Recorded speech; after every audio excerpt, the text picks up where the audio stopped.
হেমন্তপ্রভা দত্তের স্মৃতির প্রতি আমার গভীর শ্রদ্ধা জ্ঞাপন করছি।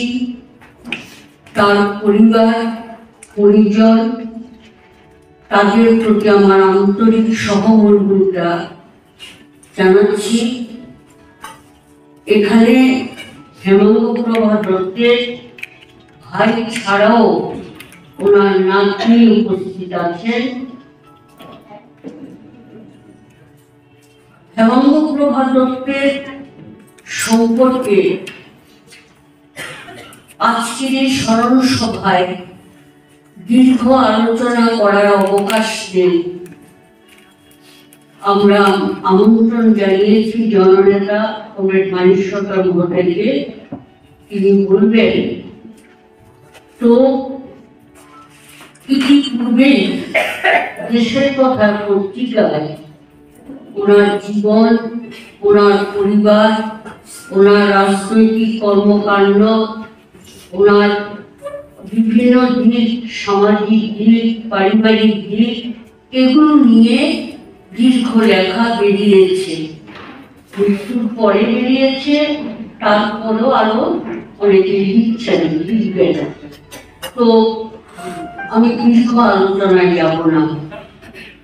আমি একটা কথা বলবো, আজকে এই সভাতে যারা উপস্থিত আছেন তাদের একটা ভালো অংশ, যারা আমাদের সংগঠনের আগামী ভবিষ্যৎ নতুন প্রজন্মের কর্মী দায়িত্ব নিয়ে সংগঠনের কাজটা করছেন, তারা অনেকেই হেমন্তপ্রভা দত্তের জীবন বা তার যে রাজনৈতিক কর্মকাণ্ড সে সম্পর্কে কোনো ধারণা বা অভিজ্ঞতাটা সেরকম হয়তো নেই।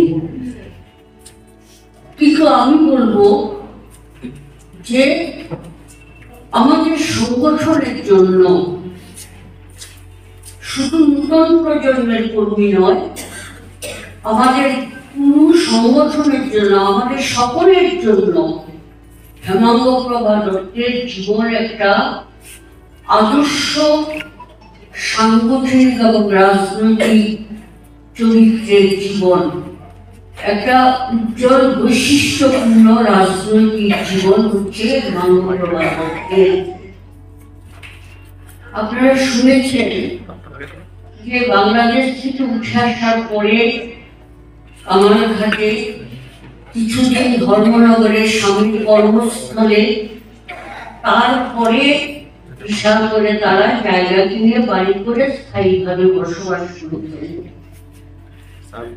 80 দশকের মাঝামাঝি সময় থেকেই তিনি আমাদের সংগঠনের রাজ্য কমিটির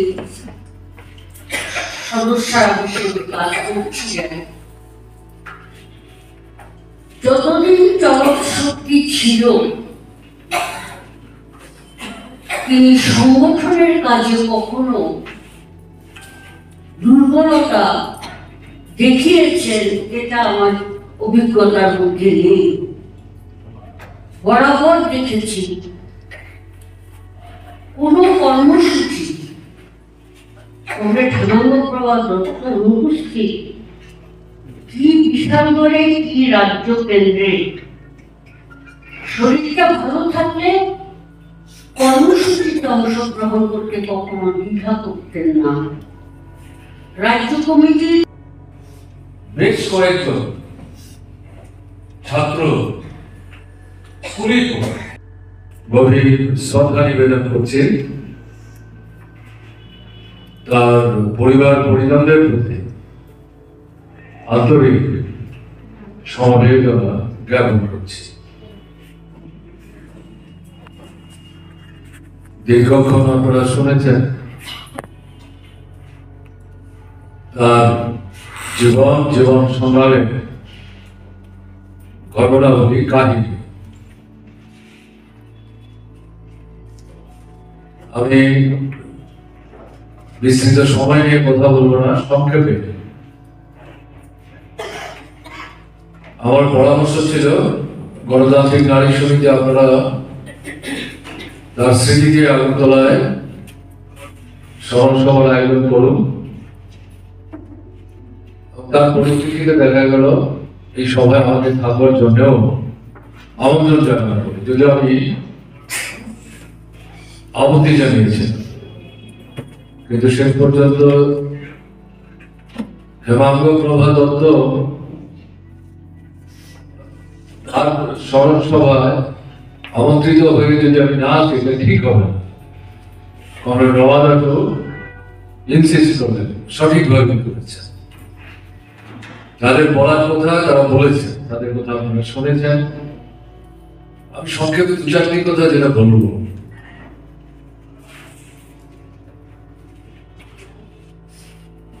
বিশালগড় এটা বিরাট সময় গণতান্ত্রিক আন্দোলনের দুর্বল জায়গাগুলির অন্যতম।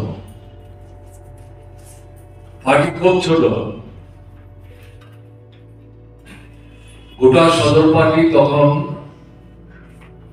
বিশ্রামগঞ্জ থেকে চম্পকনগর, জম্বইতলা থেকে পঞ্চবটি, সিমনা, নতুন যারা তারা হয়তো বিশ্বাসই করতে পারবে। তখন গোটা রাজ্য মহকুমা হচ্ছে 10টা।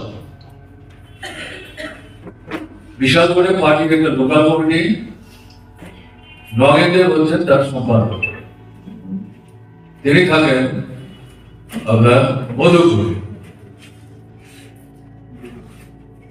সেই জায়গায় বিশাল করে ছাত্রদের মধ্যে একটা জাগরণ লক্ষ্য করা যাচ্ছে। আমাদের ত্রিপুরার গণতান্ত্রিক আন্দোলনের ভিত্তিটা গড়ে উঠেছিল উপজাতি জনগণের মধ্যে জনশিক্ষা আন্দোলনের হাত ধরে। উপজাতীয় অধ্যুষিত এলাকার বাইরে, বিশেষ করে শহর শহরতলিতে বিভিন্ন ভিত্তি করে আন্দোলনে ঘর থেকে মানুষকে বের করার জন্য ভূমিকা নিতে হবে। তা যদি আমরা নিতে না পারি, সেটি সেই সময়ে যে মিলিটেন্সি, জঙ্গিপনা, এই ঘটনাগুলির মানে রোমন্থনের মধ্যেই যদি নিজেদেরকে আমরা আটকে রাখি, তাহলে তো চলবে না। তাহলে আমরা হেমাঙ্গ প্রভা দেবীর জীবন থেকে শিখলাম না। সেদিক থেকে তার প্রতি যথার্থ শ্রদ্ধা দেখাতে গেলে পর আজকের পরিবর্তিত পরিস্থিতিতে ঝুঁকি নিয়ে ঘুরে দাঁড়িয়ে আমাদের ভূমিকা নিতে হবে। এখানে মধ্যবিত্ত অংশের মায়েরা বোনেরা যেমন আছেন, তারাও বেরিয়ে আসতে শুরু করেছেন। এটার ব্যাপকতা আমাদের মানে বাড়াতে হবে, এবং গরিব অংশের মা বোন যারা, শ্রমজীবী অংশের মা বোন যারা, তাদের মধ্যে তাদের গুণাবলী আমরা লক্ষ্য করছি, তাদেরকে ধরে ধরে তুলে এনে এই সংগঠনের নেতৃত্বে তাদের কিন্তু স্থান করে দিতে হবে। এই উভয়ের মধ্যে যে সমন্বয়, এই সমন্বয়ের মধ্যে দিয়ে গণতান্ত্রিক নারী সমিতির নেতৃত্বটা সেভাবে করে দিতে হবে। এবং এখন লক্ষ্য করলে যেটা দেখা যাবে যে উপজাতি অংশের মা বোনদের মধ্যে যে কাজের যে ভিত্তিটা, এটাই গণতান্ত্রিক নারী সমিতিকে আজকে একেবারে একটা সংগঠন তৈরি করতে সাহায্য করেছে। এখন কিন্তু এই উপজাতি অংশের মা বোনদের মধ্যে আমাদের এই সাংগঠনিক কাজটাকে সেভাবে সংহত করার ক্ষেত্রে দুর্বলতা লক্ষ্য করা যাচ্ছে, অবহেলা আছে, নজর দেওয়া যাচ্ছে না, খোঁজখবর সেভাবে রাখা যাচ্ছে না। এটা তো চলবে না, এটা চলবে না। হেমাঙ্গ প্রভা উপজাতি মা বোনদের সংগঠিত করতে না পারলে বিশাল করে নারী সমিতি সংগঠিত করতে পারতেন না। সেই নারী সমিতির নেতৃত্ব তিনি হতে পারতেন না। এই কাজের সুবাদেই কিন্তু তিনি রাজ্য নেতৃত্বের মতো অন্যতম, এটা বুঝতে হবে। এবং এখন আমাদের উপজাতি অংশের মধ্যে জনসংখ্যা 14 থেকে 15 লক্ষ, অর্ধেক আমাদের মা বোনরা, এদেরকে নানাভাবে বিপদগামী করার চেষ্টা হচ্ছে। এই জায়গাটাতে গণতান্ত্রিক নারী সমিতি সংগঠনটাকে উপজাতি অংশের মা বোনদের মধ্যে সেভাবে কিন্তু সংহত করার ক্ষেত্রে নতুন উদ্যোগ নিয়ে বর্তমান যে নেতৃত্ব গণতান্ত্রিক নারী সমিতি, তাদের ভূমিকা নিতে হবে। সামনে একটা গুরুত্বপূর্ণ লড়াই আসছে, এই লড়াই কথা মাথায় রেখেই এখনকার যে কাজ, এই কাজের জন্য আমাদের হেমাঙ্গ প্রভা দত্তের এই স্মরণ সভায় দাঁড়িয়ে তার প্রতি শ্রদ্ধা নিদর্শন হিসেবে শপথ গ্রহণ করতে হবে, এবং এই মানে শিক্ষা চেতনা নিয়ে আমাদের এই সংগঠনের কাজে আমাদের নিজেদেরকে ব্যবহৃত করতে হবে, এবং এই সংগঠনের বিস্তার সেভাবে ঘটাতে হবে। এটাই তার প্রতি শ্রদ্ধা প্রদর্শনের যথার্থ দৃষ্টান্ত। এই কয়েকটি কথা বলে এবং আপনাদের কাছে এই লক্ষ্যে কাজ করার জন্য আবেদন জানিয়ে আমি আমার বলা শেষ করছি। আমি পুলিশকে ফাঁকি দিয়ে নিজেকে আলাদা করে ডিউটি করতে হয়েছে। এখন ব্লকে যেদিন এই অভিযানের প্রথম থেকে আমি আমার নিজের অভিজ্ঞতা কথা বলছি, আমি ছিলাম না, সম্ভবত সেদিন মোহনপুর ব্লকও আমাদের অভিযান ছিল, সেখানে আমরা অংশগ্রহণ করতে গিয়েছিলাম। ফিরে এসে আমরা শুনলাম বিশাল করে প্রচন্ড রকম আক্রমণ সংঘটিত করেছে পুলিশের মানে ছত্র ছায়ায় কংগ্রেস দলের দুর্বৃত্ত বাহিনী, এবং সেই আক্রমণে নগের দেবের মাথা ফেটে গেছে এবং অনেকেরই ধারণা হয়েছিল তাকে বাঁচাতে হবে, এত মারাত্মক ভাবে তাকে আঘাত করেছে, রক্ত বেরোবার পরে তারপরে মানে ভেতর থেকে সাদা সাদা ইয়ের মতো বেরোচ্ছিল, যেগুলো সাধারণত বেরোতে থাকলে পরে একটা মানুষকে বাঁচানো খুব কঠিন। এবং এই আক্রমণের মুখে এই অভিযানের একটা বড় অংশ ছিলেন পুরুলিয়া জংশন মায়াবাবুরা, রাস্তাঘাট খুব ছিল না।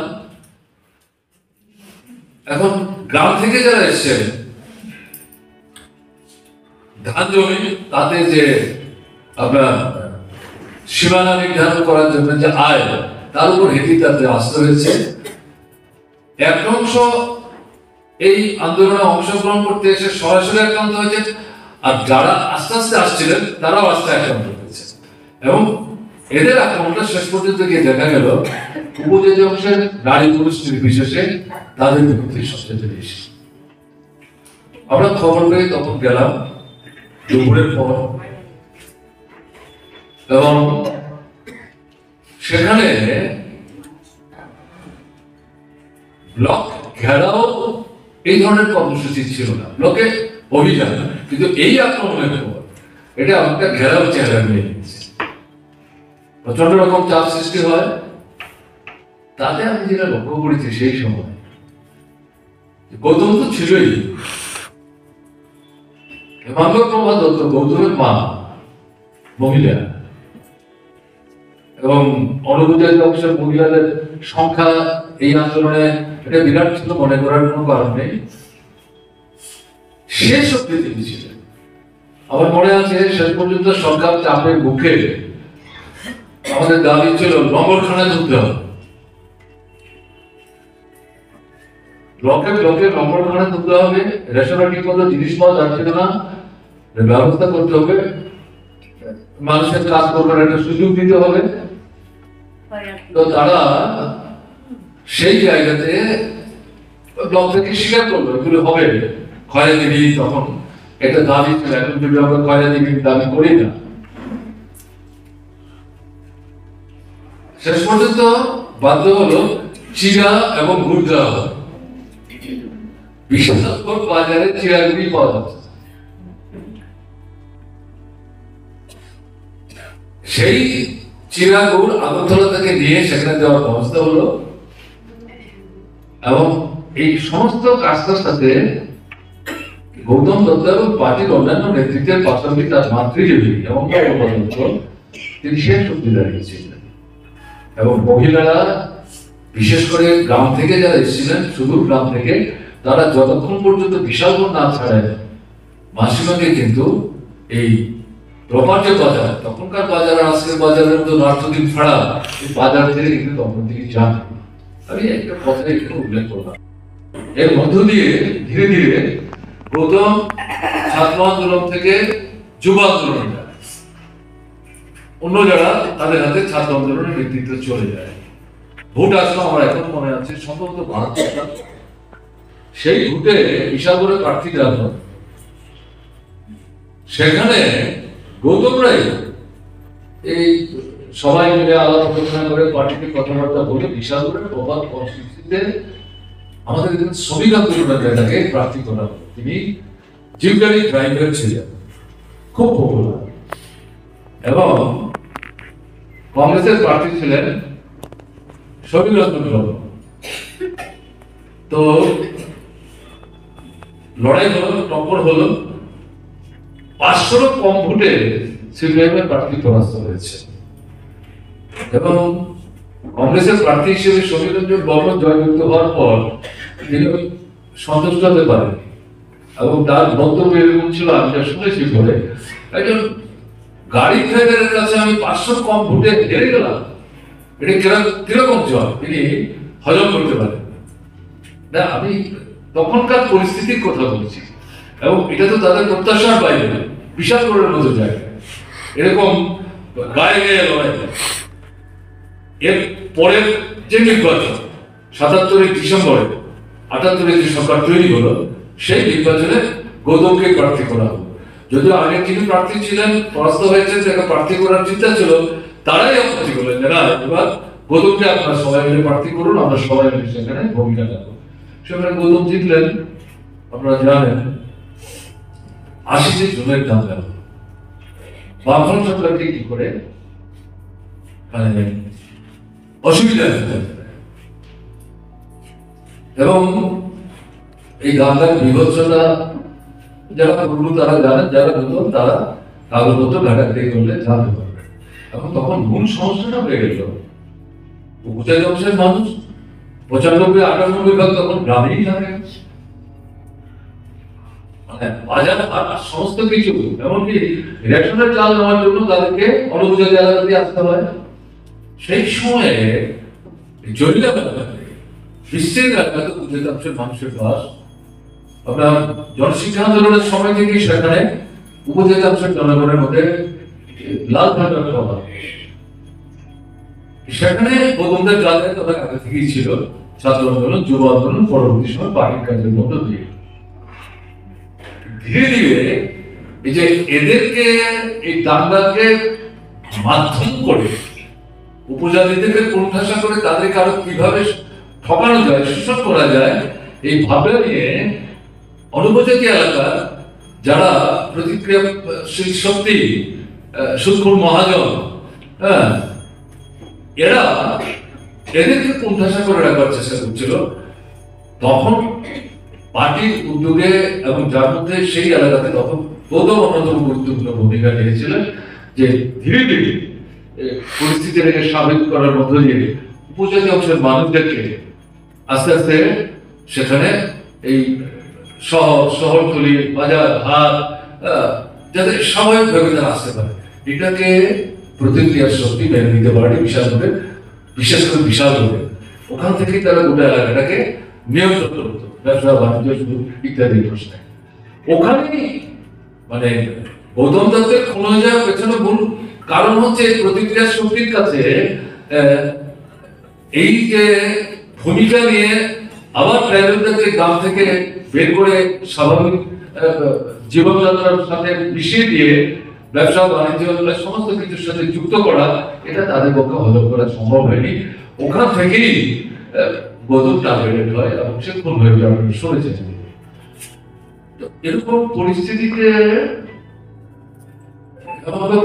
কিন্তু ভেঙে পড়ে তাদের মধ্যে এই যে জঙ্গিপনা, এই যে দৃঢ়তা, যে মানে চারিত্রিক বৈশিষ্ট্য, এটা 10 বছরের বামফ্রন্ট সরকার চলে যাওয়ার পরে মাঝে 5 বছরে এই কংগ্রেস জোটসমিতির রাজত্বে এটা তীক্ষ্ণ করে এটা দেখার পছন্দ মূল কারণ আমার তো নিজের যেটা মূল্যায়ন, যে একটা সুদীর্ঘ গণতান্ত্রিক আন্দোলনের মধ্য দিয়ে বামফ্রন্ট সরকার তৈরি হয়েছে। এই সরকারটা দীর্ঘস্থায়ী হয়নি, 10 বছরের ব্যবধানে জোট সরকার এসেছে, কিন্তু নেতৃত্বের বড় অংশ বামফ্রন্ট সরকারটা আসার আগে সেই সময় লড়াইয়ের ময়দান থেকে যারা উঠে এসেছিলেন তারাই কিন্তু সেখানে ছিলেন। ফলে ভয় ভীতি তাদেরকে কাবু করতে পারে এবং দৃঢ়তা বলিষ্ঠতা নিয়ে ঘুরে দাঁড়াবার, রুখে দাঁড়াবার যে ভূমিকা আমাদের মায়ের বোনারা কিন্তু তখন সেটা দেখাতে সক্ষম হয়েছিল।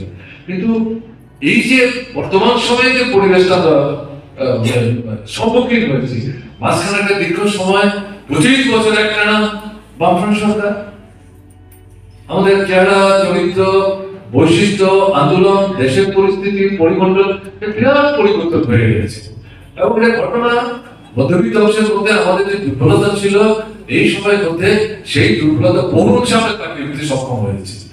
পরিণামে শুধু যে গণতান্ত্রিক রাজনীতি না, আমাদের শ্রমিক কৃষক ক্ষেত মজুর শুরু করে এই সমস্ত মানে সংগঠনগুলোর নেতৃত্বের মধ্যে দেখা যাচ্ছে মধ্যবিত্ত অংশের যারা লেখাপড়া যারা অপরাধের কিছু না, তারা এই জায়গাটার মধ্যে নেতৃত্বে বৃতা হয়েছে। কিন্তু এই সময়ে আক্রমণ, অত্যাচার, নিপীড়ন, জেল, হাজত এগুলি তো তাদের প্রত্যক্ষ করতে হবে, এগুলি চাক্ষুষ করতে হবে, এই অভিজ্ঞতার সম্মুখীন তাদের হতে হবে। যে কারণে ওই কংগ্রেস জোটের সঙ্গে রাজনীতি আমাদের বাবুদের যে ভূমিকা আমরা দেখেছি, আজকের পরিস্থিতিতে এই ভূমিকা কিন্তু সব জায়গায় যারা নিতে পারছে। এর জন্য তো যারা নেতৃত্বে আছেন, যারা কর্মী দল, তাদেরকে দায়ী করা যাবে না। তাদের যে রাজনৈতিকগত ভাবে মতাদর্শগত ভাবে তৈরি করার ক্ষেত্রে যে ভূমিকা আমাদের দেওয়া দরকার ছিল, সেই ভূমিকাটা আমরা সেভাবে নিতে পারিনি।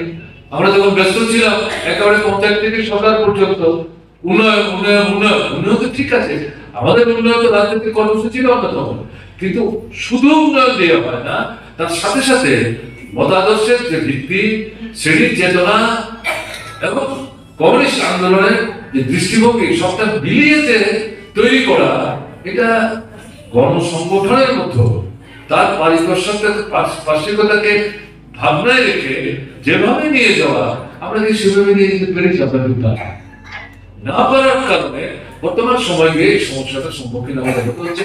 কিন্তু এই 18 পরে প্রথম 5 বছরে যেমন আমরা লক্ষ্য করেছি, এই 6 বছরে যখন আমরা পা দিলাম, প্রায় শেষ হতে চলেছে, ধীরে ধীরে কিন্তু গত 1.5-2 বছরের মধ্যে অবস্থার মধ্যে পরিবর্তন আসতে শুরু করেছে। কারণ বুঝে যাচ্ছেন আমাদের মায়েরা বোনেরা যে এই অবস্থাকে মোকাবেলা করে আমাদের এগোতে হবে, ঘুরে দাঁড়াতে হবে, নিজের পায়ে দাঁড়াতে হবে, সংগঠন করতে হবে, ঝুঁকি নিতে হবে। এই যে অভিজ্ঞতাটা, এই অভিজ্ঞতাটা মাথায় রেখে পরিবর্তিত পরিস্থিতিকে আমাদের কিন্তু আমাদের যে সংগঠনটাকে সেভাবে গড়ে তোলার জন্য ভূমিকা নিতে হবে। এটা যদি আমরা দিতে না পারি, তাহলে শুধু এখানে একটা নাদিদীর্ঘ শোক প্রস্তাব, তার অতীতের অভিজ্ঞতা, হিস্ট্রি থেকে আমরা শিক্ষা নেব, ফুল দিলাম আমরা, এখানে যদি আমরা শেষ করি তাহলে কিন্তু হবে না। কি পরিস্থিতিতে দাঁড়িয়ে তারা সংগঠন তৈরি করেছে এবং শয্যাশায়ী হওয়ার আগ পর্যন্ত সেই কথাটা হাতছাড়া করে এবং যতক্ষণ পর্যন্ত নিজের পায়ে দাঁড়িয়ে পার্টির সামনে আসতে পারতেন, প্রতি বছর নিজের দুঃখে ভাবতে পারেন তাকে মাকে গণতান্ত্রিক আন্দোলনে পার্টির প্রতি আকৃষ্ট করে তোলার ক্ষেত্রে গৌতমের একটা অবদান আছে।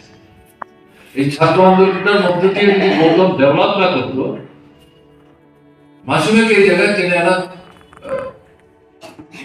অতটা সহজ হতো না। আবার অন্য দিক থেকে বলছি, মাসিমা ছেলেকে যদিও কনিষ্ঠ পুত্র, তাকেও কিন্তু তিনি প্রভাবিত করেছেন। তিনি বুঝতে পেরেছিলেন আমার ছেলে ভুল কাজ করছে না, সঠিক কাজ করছে। তখন তাদের মূল দাবিটাই হচ্ছে শিক্ষা নিয়ে, ছাত্র জীবনে আমাদের কাজ। তো সেই জায়গায় ছেলে যেমন মাকে প্রভাবিত করেছে, মাকেও ছেলের পাশে দাঁড়িয়ে ছেলে হাত শক্ত করার ক্ষেত্রে গুরুত্বপূর্ণ ভূমিকা নিয়েছেন এবং এতে পর্যায়ক্রমে একটা সময় বিশাল করে আমাদের গণতান্ত্রিক আন্দোলন প্রসারিত হতে শুরু করে এবং এই যে জানালের যে স্কুলটা, যে স্কুলে গৌতম পড়তো, যদিও ওই স্কুলের শিক্ষক ছিলেন, এই স্কুলের পাশেই তাদের বাড়ি, এর পাশেই হচ্ছে গৌতমদের বাড়ি, দুটো বাড়িতে আমাদের যাতায়াত ছিল। তো এখানে মাস্টারদের মধ্যে আমাদের মানে সমর্থক একটা অংশ ছিলেন, যে গার্গী দত্তের নাম আপনার শুনেছেন, গার্গী ভট্টাচার্য, ইরাবাসার কন্যা। যদিও তিনি সরকারি চাকরি পেয়েছিলেন, এটা সম্ভবত সোনামুড়া বহরপুর কোন একটা জায়গায়, এটা আমার জানা ছিল না।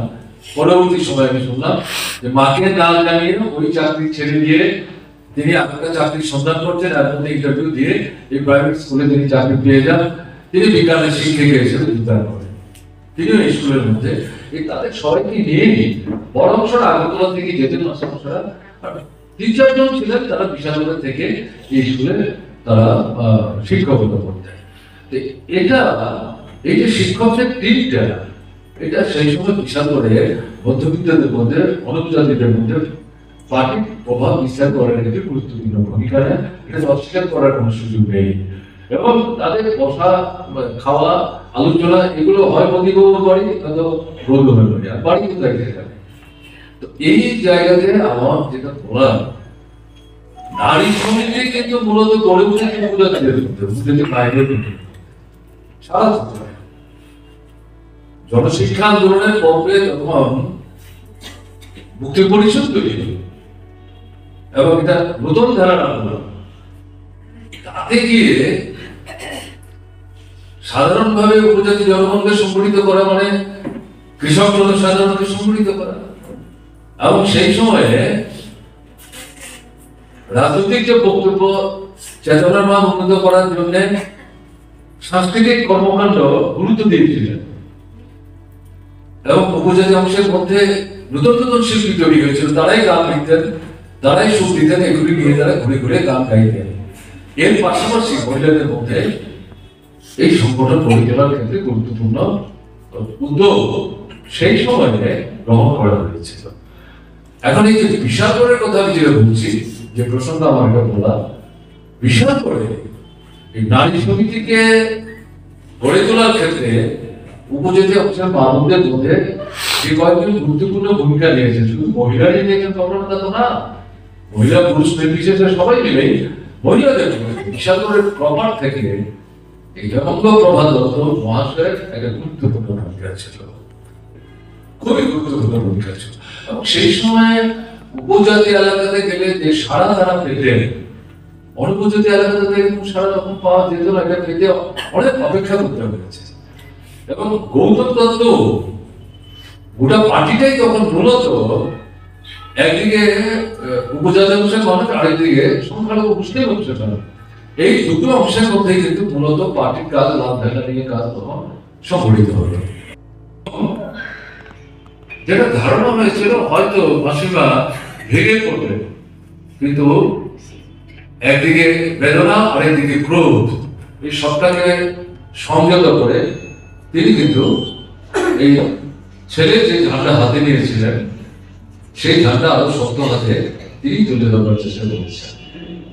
এবং শুনছিলেন তার নাতনি তার যে প্রস্তুতি নিয়ে আপনাদের বক্তব্য উপস্থিত করেছেন, সঠিক গোটা পরিবারটাই কিন্তু পর্যায়ক্রমে পার্টি পরিবার হয়ে গেছে। সম্ভবত গৌরবের পৃথিবীর প্রথম দিকে এই কমিউনিস্ট পার্টির সাথে মানে সান্নিধ্য, মাখামাখি, এভাবে এগিয়ে যাওয়া অতটা মানে স্বতঃস্ফূর্ত ভাবে এটাকে যে সমর্থন করতেন এরকমটা না, কিন্তু বিরোধিতা করেছেন এটাও ঘটনা না। কিন্তু আস্তে আস্তে পরবর্তী পর্যায়ে গিয়ে দেখা গেল গৌতমের অবর্তমানে মাসিমা এই যে ভূমিকা, এটা গোটা পরিবারটাকে প্রভাবিত করে এবং তাদের পরিবারের যে শেষ সন্তান, নাতি নাতনি সবাই কিন্তু আস্তে আস্তে ভারতের কমিউনিস্ট পার্টি মার্কবাদীর সান্নিধ্যে চলে আসে, পার্টির অন্যতম পরিবার হিসাবে বিশালগড়ের মধ্যে চিহ্নিত হয়। তো আমার এখানে বলার একটা কথা, আমাদের এই যে যুগ আমলেও যেটা আমরা দেখেছি, যুগ আমলেও কংগ্রেস যুগ সমিতির যুগ আমলের কথা আমি বলেছি, গণতান্ত্রিক নারী সমিতি উপজাতি অনুপজাতি উভয় অংশের মা বোনদের নিয়ে সেই সময় অত্যন্ত গুরুত্বপূর্ণ ভূমিকা কিন্তু তারা গ্রহণ করেছিলেন। ধীরে ধীরে গণতান্ত্রিক আন্দোলনকে স্বাভাবিক পর্যায়ে ফিরিয়ে আনার চেষ্টা। আমি কথাটা উল্লেখ করছি এবং সেক্ষেত্রে বিশালগড়ের মধ্যে হেমাঙ্গ প্রভা দত্তের একটা গুরুত্বপূর্ণ ভূমিকা ছিল, একাধারে নারী নীতি এবং পার্টি নীতি দুটোকে সম্পৃক্ত করে তিনি তার ভূমিকা নেওয়ার চেষ্টা করেছেন এবং বিশালগড় উঠে এসেছেন। আমরা দেখছি বিশালগড় এই মুহূর্তে অন্যতম গুরুত্বপূর্ণ জায়গা বলেই প্রতিক্রিয়ার শক্তি ত্রিপুরার যে কয়েকটা কেন্দ্রের বিশেষভাবে বিভৎস আক্রমণ, ফেসিস্টের আক্রমণ সংগঠিত করছে বিশালগড়। এটা আপনারা জানেন তা এই পরিস্থিতিতে বর্তমান যে পরিস্থিতি আমরা দেখছি, আমাদের নারী সমিতি সেই সময়কার যে বা আপনার মানে মিলিটেন্সি, পলিটিক্যাল মিলিটেন্সি, সাংগঠনিক তাদের মানে উদ্যোগ, তাতে যে ভূমিকা সেই সময় লক্ষ্য করা গেছে। ইদানিং আমরা লক্ষ্য করি পার্টির সভা সমিতিতে যখনই বসি ঘোরো তাতে আমাদের তৎকালীন সময় যারা কাজের সাথে যুক্ত ছিলেন, এখনো কাজে আছেন, তাদের অনেকেই অনেকটা ক্ষোভের সুরই বলেন সেই সময় এরকম কাজ করলে এখন মহিলারা এটা আগের তো করতে পারছে না। তো পরিস্থিতি তো পরিবর্তন হয়ে গেছে। আমরা যখন আলোচনা করি তখন সেই খবরকে বুঝাবার চেষ্টা করি তখনকার পরিস্থিতি আজকের পরিস্থিতি এক না, এবং তখনকার সময়ে নারী সমিতির যে নেতৃত্ব, এই গুটি কয়েক নেতৃস্থানীয় যারা, তাদেরকে বাদ দিতে হবে। একেবারে প্রাইমারি ইউনিট থেকে আরম্ভ করে মহকুমা স্তর পর্যন্ত নেতৃত্বে যারা উঠে এসেছিলেন, উপজাতি, অনুপজাতি, তপশিলি, মুসলিম নির্বিশেষে, তাদের বড় অংশ ছিলেন সমাজী ব্যবসায়ী। নিজেরা মাথার ঘাম পায়ে ফেলতেন, রক্ত জল করতেন, অন্যের জমিতে কাজ করতেন, নিজের সন্তানকে ঘুমন্ত অবস্থায় বিছানায় রেখেই হয়তো বেরিয়ে যেতেন, তারপর হয়তো সন্ধ্যায় বাড়িতে ফিরতেন, এরকম দিয়ে মায়েরা। এরাই কিন্তু সেই সময় গণতান্ত্রিক নারী সমিতির নেতৃত্বে ভূমিকা ছিলেন। ফলে তাদের হারাবার কিছু ছিল না। এবং আপনার কংগ্রেস যুব সমিতির জোটের রাজনীতি যে 5 বছর